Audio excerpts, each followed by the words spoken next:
Memang tidak mudah untuk kita berkomunikasi, untuk membangun dan menyatakan kasih satu dengan yang lain. Gak gampang. Kenapa? Karena kita punya backgroundnya masing-masing. Kalau Anda ternyata pernah punya pengalaman cukup sering di waktu lalu direndahkan, bisa menjadikan Anda sebagai orang yang mudah tersinggung. Kalau Anda dikritik dan munculnya bukan keterbukaan, padahal kritiknya sudah pelan, kritiknya membangun, Anda defense, ya jangan-jangan pengalaman Anda dikritik terus di masa lalu itu kental sekali. Anda sering didiamkan, diabaikan, sehingga Anda terbiasa untuk memendam perasaan Anda. Anda tersumbat untuk menyalurkan perasaan Anda. Anda sering dimarahi, sehingga Anda juga mudah marah kepada orang-orang. Ini bisa membentuk Anda di masa lalu dan sampai sekarang. Situasi masa lalu yang tidak dibereskan tidak akan membuat komunikasi menyatukan Anda dengan pasangan. Dengan seperti ini, Anda menjadi tahu masalah dalam pernikahan tidaklah selalu melulu tentang pasangan Anda, tapi bisa tentang diri Anda yang belum selesai dengan masa lalu yang Anda punya. Yang paham katakan amin.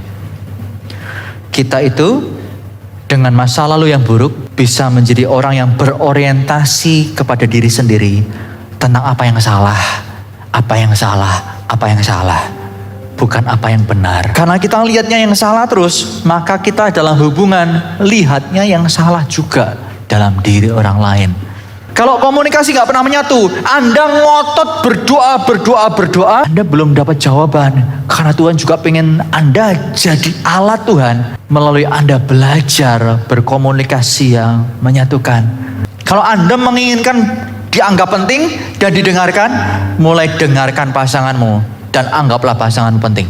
Bapak Ibu Saudara sekalian, ada tips. Kalau Anda jengkel dengan orang yang lebih muda dari Anda, hitunglah di pikiran Anda 1-10. Tapi kalau Anda marah kepada orang yang setara, sepantaran, hitunglah di pikiranmu 1-30. Kalau lebih tua, hitunglah 1-60. Tapi kalau ke suami atau istri, hitung terus, jangan berhenti sampai reda. Karena apa yang tanpa henti bisa berujung tahu hitungannya sampai kapan. Kenapa? Karena perubahan kita mendatangkan dari pasangan, aku ternyata didengarkan, aku ternyata di follow up. Dan disitulah dari komunikasi yang tak terjadi mulai terbentuk gejala komunikasi. Goal komunikasi apa saudara? Penyatuan. Ada kesatuan di sana. Kejarlah.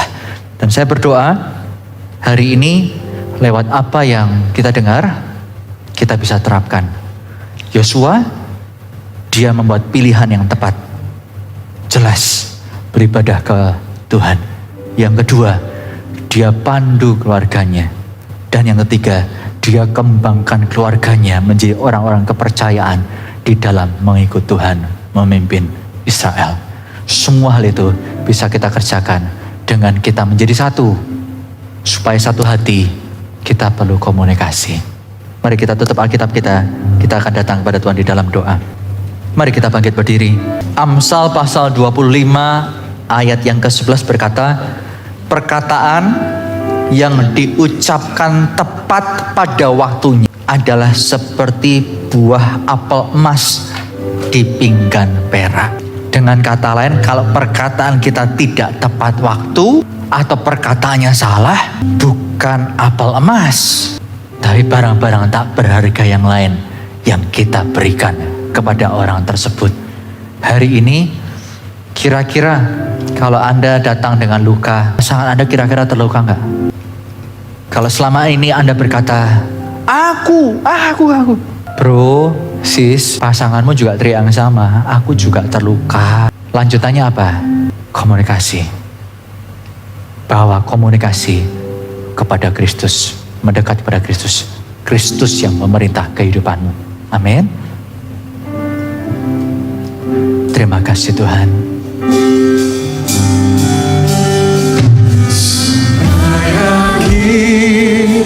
Ku menutup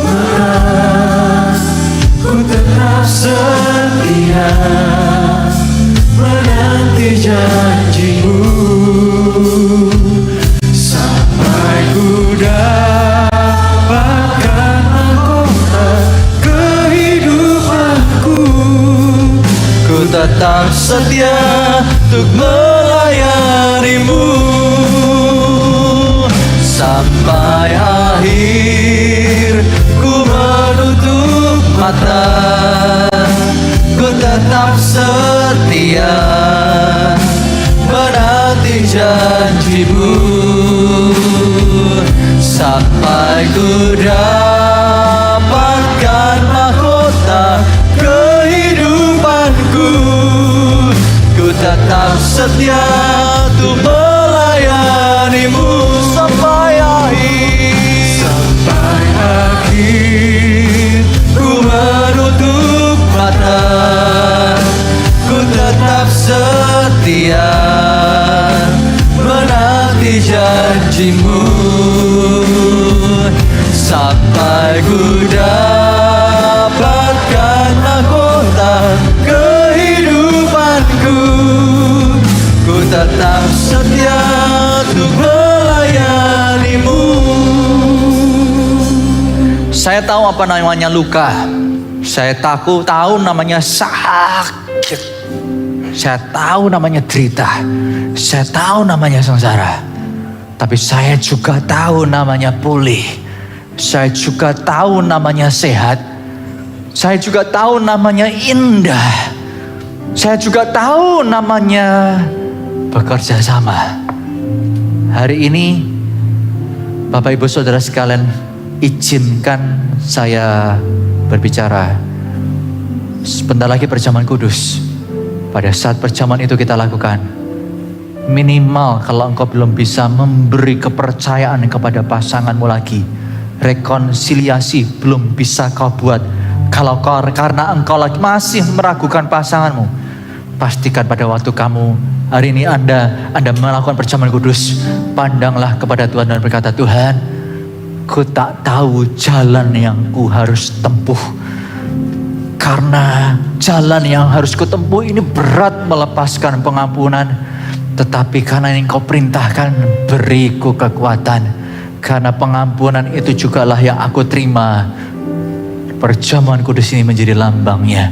Sehingga dengan pengampunan yang aku alami dari Tuhan, berikan aku kesanggupan dan sukacita memberikan kesempatan baru kepada orang-orang yang menyakitiku. Amin.